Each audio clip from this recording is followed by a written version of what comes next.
Et si on prouvait une fois pour toutes que la Terre est sphérique et que l'eau se courbe en épousant sa surface grâce à la gravité? Vous vous souvenez de Brian Mullin? Je vous en avais parlé dans plusieurs de mes vidéos. Il voulait forcer la ligne en construisant une structure prouvant la rotondité de la Terre. Et si on le faisait avant lui? J'ai ma petite idée.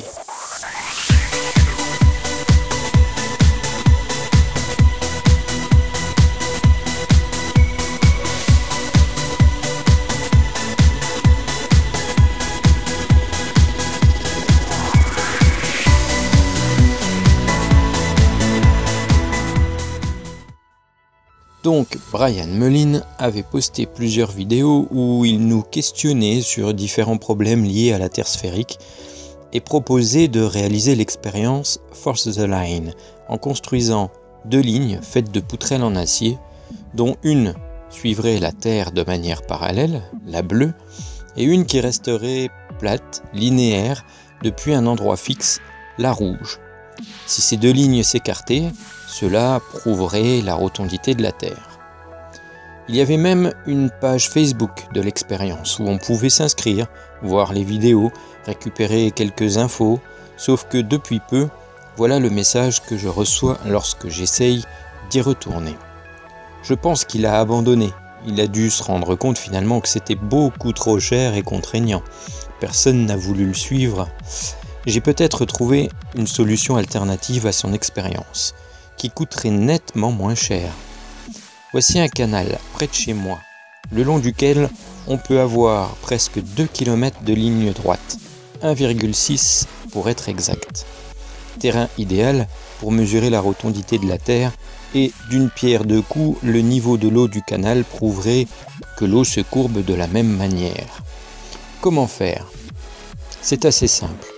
Un appareil photo assez puissant pour zoomer à 2 km posé sur une plaque que l'on installerait de niveau à une extrémité du tracé, avec une ligne de visée, une petite ficelle rouge par exemple, qui permettrait de signaler où se trouve la ligne d'horizon quand on prend une photo ou quand on filmerait avec.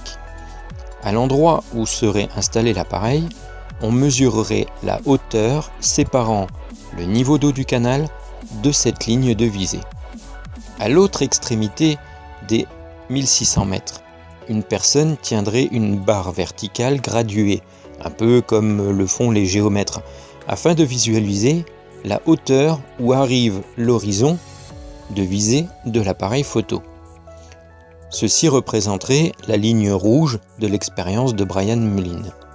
Puis, il suffirait alors de mesurer la hauteur séparant le niveau d'eau du canal avec le point marqué sur la barre graduée. Si la Terre est effectivement courbe, le niveau de l'eau devrait se situer à 20 cm supplémentaires sous la ligne d'horizon par rapport à la mesure du point d'origine. Si elle est plate, la hauteur devrait être la même.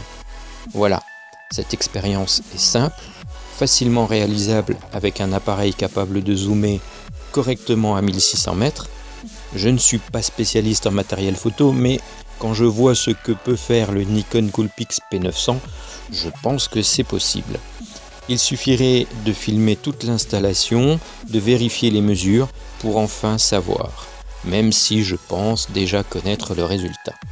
Alors dites-moi dans les commentaires si vous êtes intéressé pour participer à cette expérience et je mettrai les choses au point si vraiment ça vous intéresse.